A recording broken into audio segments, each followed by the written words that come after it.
BNP এবং সমমনা দলগুলো চতুর্থ দফায় যে টানা ৪৮ ঘন্টা সর্বাত্মক অবরোধের ডাক দিয়েছে তার আজকে দ্বিতীয় দিন। আর দ্বিতীয় দিনে সিলেট সহ পুরো দেশে স্বাভাবিক হতে শুরু করেছে।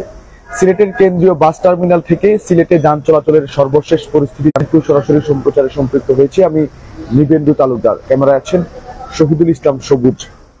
প্রথম দিন অবরোধের আমরা যেমনটা দেখেছিলাম, অবরোধের যে ব্যাপকতা ছিল, মানুষের মধ্যে অবরোধ মানার যে প্রবণতা ছিল, একটা আতঙ্ক ছিল, আস্তে আস্তে কিন্তু সেই প্রবণতা অনেকটাই স্থিত হয়ে এসেছে।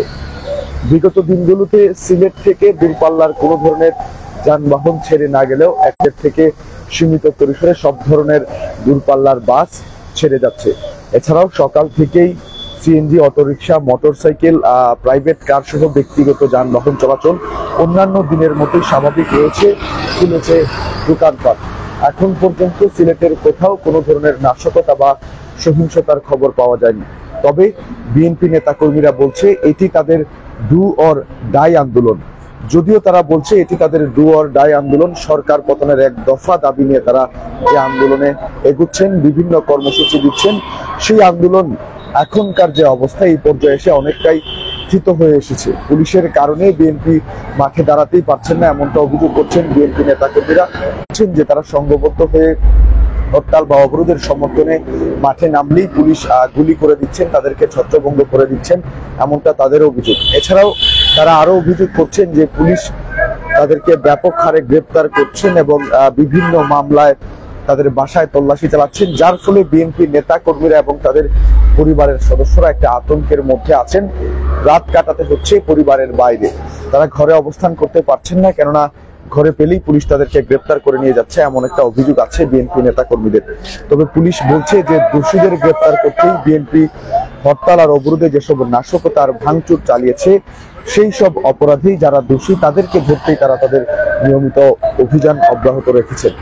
দর্শক, আপনারা দেখছেন সিলেট যে কেন্দ্রীয় বাস টার্মিনাল আছে কদমতলী, যেখান থেকে সিলেট থেকে পুরো দেশে বাস সহ সব ধরনের যানবাহন চলাচল করে, সেই জায়গাটি যে চিরচেনা রূপ, সেই চিরচেনা রূপ থেকে অনেকটাই থমথমে আছে। কিন্তু এখন আমরা যেমনটা দেখছি, প্রথম দিকে দূরপাল্লার যানবাহন চলাচল না, সীমিত পরিসরে বাস সহ সব ধরনের দূরপাল্লার যানবাহন চলাচল করছে। যদিও তারা ভাড়া একটু বেশি নিচ্ছেন, এমনটা অভিযোগ করছেন অনেক যাত্রী। তবে আপনারা দেখতে পাচ্ছেন এখনো শ্রীমঙ্গল মৌলভীবাজারও একটি গাড়ি ছেড়ে যাচ্ছে। এছাড়াও ঢাকা সহ অন্যান্য দূরত্বে কিন্তু গাড়ি ছেড়ে যাচ্ছে। দেখেছিলাম যে দূরপাল্লার কোনো বাস চলাচল করেনি। পরিবহন মালিক শ্রমিক সমিতির যারা আছেন তারা প্রথমে ঘোষণা দিয়েছিলেন যে তারা এই অবরোধ বা হরতাল মানেন না, সব ধরনের যান চলাচল তারা সিলেট থেকে করবেন। এরকম ঘোষণা দিয়েও অবরোধের প্রথম দিকে বেশ কয়েকদিন যান চলাচল সিলেট থেকে বন্ধ ছিল। তবে আস্তে আস্তে অবরোধের সময় যত গড়াচ্ছে ততই অবরোধ মানার প্রবণতা মানুষের মধ্যে ফিকে হয়ে আসছে, যান চলাচল অনেকটাই স্বাভাবিক হচ্ছে। আমি যদি ব্যক্তিগত যান চলাচলের চিত্র আপনাদেরকে বলি, সিলেটে সকাল থেকেই সব ধরনের ব্যক্তিগত যানবাহন এবং অভ্যন্তরীণ যে গাড়িগুলো আছে সেই যান চলাচল কিন্তু স্বাভাবিক রয়েছে। এছাড়াও এখন পর্যন্ত কোথাও কোনো ধরনের নাশকতা বা সহিংসতার খবর পাওয়া যায়নি। আমরা দেখেছি অন্যান্য দিনের মতোই সিলেটের বিভিন্ন গুরুত্বপূর্ণ পয়েন্টে শক্ত অবস্থানে রয়েছে, টহলে রয়েছেন বিজিবি সদস্যরা, র্যাব সদস্যরা, পাশাপাশি পুলিশ সদস্যরা। বিএনপি নেতাকর্মীরা এখন যে আন্দোলনটি করছেন, তাদের আন্দোলন অনেকটা হামলায় পরিণত হয়েছে। আমরা দেখেছি যে তারা গতকালকেও তাদের অবরোধের সমর্থনে বেশ কয়েকটি ঝটিকা বিক্ষোভ মিছিল ছাড়া খুব একটা শক্ত অবস্থানে যেতে পারেননি। এর আগেই পুলিশ তাদেরকে ছত্রভঙ্গ করে দিয়েছে। এছাড়াও পুলিশ দেখলে বিএনপি নেতারা দিক বিদিক ছুটোছুটি করে পালিয়ে যাচ্ছেন, রাজপথে বা মহাসড়কে তারা অবস্থান করতে পারছেন না। শক্ত কোনো পিকেটিং এর খবরও এখন পর্যন্ত, যে চতুর্থ দফায় বিএনপি ৪৮ ঘন্টার সর্বাত্মক অবরোধের ডাক দিয়েছে, সেই অবরোধে আমরা এখন পর্যন্ত শক্ত কোনো পিকেটিং এর খবরাখবরও পাইনি। বিএনপির সাথে কিন্তু তার যে সমমনা দলগুলো আছে যুগপৎ আন্দোলনে, তারাও একই সাথে এই চতুর্থ দফায় টানা ৪৮ ঘন্টার অবরোধ পালন করছেন এবং তারাও অবরোধের সমর্থনে যে খুব একটা মাঠে আছেন এমনটা কিন্তু নয়। আগামী বুধবার দ্বাদশ জাতীয় সংসদ নির্বাচনের তফসিল ঘোষণার কথা রয়েছে। অনেকটাই গুঞ্জন উঠেছে যে তফসিল ঘোষণার পর থেকে বিএনপি তাদের আন্দোলন কর্মসূচি আরো কঠোর করবে, তারা কঠোরভাবে মাঠে নামবেন। দর্শক দেখাচ্ছিলাম সিলেটের কেন্দ্রীয় বাস টার্মিনাল, কদমতলীর যে কেন্দ্রীয় বাস টার্মিনাল আছে সেখান থেকে সেখানকার সর্বশেষ পরিস্থিতি আপনাদেরকে জানাচ্ছিলাম। আপনারা যারা বিভিন্ন গন্তব্যে যেতে চাচ্ছেন, ঢাকা সহ দেশের বিভিন্ন জায়গায় যেতে চাচ্ছেন, তারা আসলে যেতে পারবেন, যদিও একটু ভোগান্তির শিকার হতে হচ্ছে, কেননা মানুষজনের কাছ থেকে একটা অভিযোগ আছে যে হরতাল বা অবরোধকে কেন্দ্র করে যারা বাস চালাচ্ছেন তারা যেহেতু জীবনের ঝুঁকি নিয়ে অনেকটাই রাস্তায় গাড়ি নামাচ্ছেন, তাই ভাড়াটা একটু বেশি রাখছেন। তাছাড়া আপনারা কিন্তু যেতে পারছেন, কেননা কিছুক্ষণ পরপরই আমরা দেখতে পাচ্ছি যে দূরপাল্লার বাস এখান থেকে ছেড়ে যাচ্ছে।